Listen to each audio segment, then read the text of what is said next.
Hi everyone, Sat Shri Akal. Welcome to another class of English. A और an की confusion बहुत होती है कि ए कहाँ लगाना है, एन कहाँ लगाना है. आज उसी कन्फ्यूजन पे बात करते हैं. ए का यूज़ कहाँ करना है और एन का यूज़ क्या करना है, कहाँ करना है, ये बहुत कन्फ्यूजन होती है हर बार. पहली चीज़ तो हमें ये दिमाग में लगानी है कि ए और एन जो सिंगुलर अकेली चीज़ होती है उसके साथ लगता है. ठीक है, पहली चीज़ तो ये आपको याद रखनी है. दूसरी चीज़ जो आपको इम्पोर्टेंट याद रखनी है कि हमारे जो अल्फ़ाबेट्स होते हैं इंग्लिश में वो कितने होते हैं, 26. अब 26 के अंदर 5 जो होते हैं वो वॉवल साउंड्स होती है. क्या होती है? Vowel sounds. वॉवल बोल सकते हैं या वॉल बोल सकते हैं. ठीक है, वो क्या होते हैं? ए, ई, आई, ओ, यू. अब स्पेसिफिकली ध्यान रखिएगा कि यहाँ पर मैंने ए, ई, आई, ओ, यू नहीं बोला, मैंने बोला है उनकी साउंड्स. वाउल साउंड्स जो होती है, अगर वो ये हैं तो उनके आगे क्या लगेगा? एन. और अगर वो वाउल साउंड्स नहीं है यानी कि वो क्या है? कॉन्सोनेंट्स.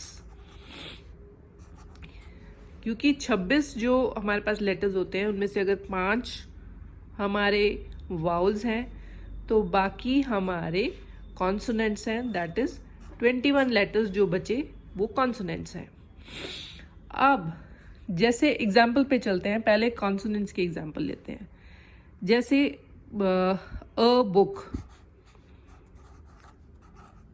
अब बुक जो है बी, पहले तो ये स्टार्ट भी बी से हो रहा है. दूसरी, इसमें ए, ई, आई, ओ, यू में से कोई लेटर नहीं है. पहली चीज़ ये.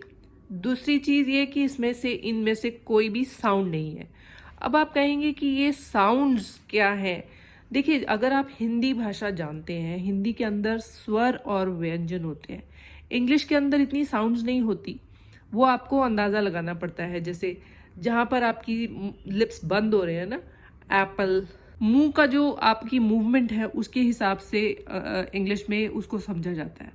बट अगर आपकी भाषा हिंदी है तो आपने जो से स्टार्ट होते हैं, आ, ओ, आ,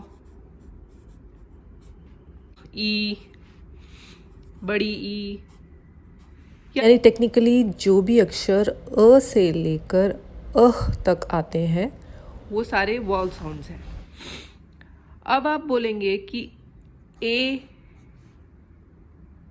एप्पल क्यों नहीं है? ए एप्पल इसलिए नहीं है क्योंकि इसमें ए की आवाज़ आ रही है और अ से अह तक ए की साउंड आती है. तो अगर ए की साउंड आएगी तो एन लगेगा. An apple. बुक में इनमें से कोई साउंड नहीं आ रही तो वो बुक ए के साथ यूज करेंगे. A book. This is a book. I want to eat an apple. और स्पेसिफिकली एक चीज के लिए सिंगुलर चीज होनी चाहिए, उसके साथ लगते हैं ए और एन. ठीक है. अब इसके अंदर एक एक्सेप्शन कह लीजिए. अब जैसे यूनिवर्सिटी है, यूनिवर्सिटी. यूनिवर्सिटी में यू से स्टार्ट हो रहा है ये वर्ड. अब आप कहेंगे कि यहाँ पे यू जो है ये वाउल साउंड है. बिल्कुल नहीं. यू में साउंड आ रही है य की. अक्षर आपको, लेटर आपको यू दिख रहा है पर साउंड किसकी आ रही है? य की.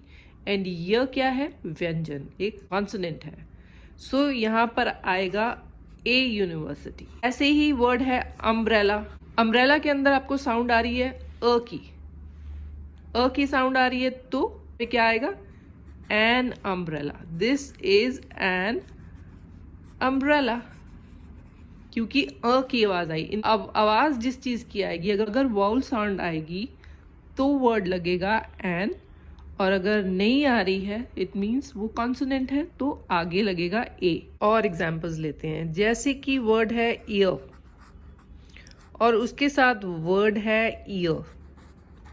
अब य होता है, एक होता है य माने कान, ठीक है, और ये हो गया य मतलब साल।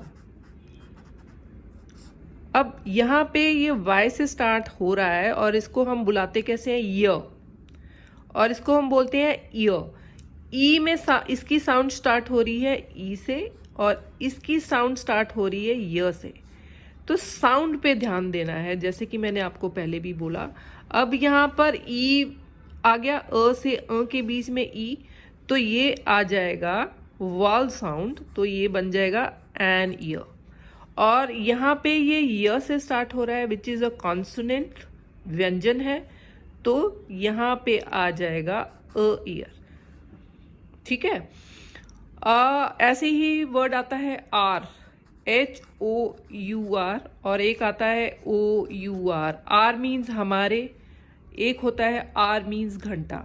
अब H जो है वो क्या है, कॉन्सोनेंट है, वो वॉल साउंड में नहीं आता, बट जब हम बोलते हैं तो आवर बोलते हैं। क्या बोलते हैं, आवर। तो आ की आवाज आई ना, आ की जब आवाज आई तो इसका मतलब है ये क्या बना, एन आवर। वाउल साउंड आ रही है तो ये बन गया एन आवर। और OUR तो चलो एक ऐसा वर्ड है जिसमें हम ए या एन लगाते ही नहीं, एक घंटा हो गया, क्योंकि as I said A and an दोनों सिंगुलर चीज के लिए यूज होता है। तो इसलिए ध्यान किस पे देना है आपको, साउंड पे। आपने लेटर की तरफ ध्यान दे दिया, वो बात नहीं बनेगी। आपको साउंड पे ध्यान देना है। अगर साउंड अ से अ तक आ रही है, AEIOU चाहे लिखा है, पर साउंड आ रही है अ से अह तक, तो ही आप उसके आगे एन लगाएंगे। वाउल साउंड के आगे एन लगता है, और उसके अलावा जो भी अक्षर, जो भी साउंड्स बचती हैं वो कॉन्सोनेंट्स में आती हैं और उसमें लगता है a. I hope it is clear. Keep learning, keep practising.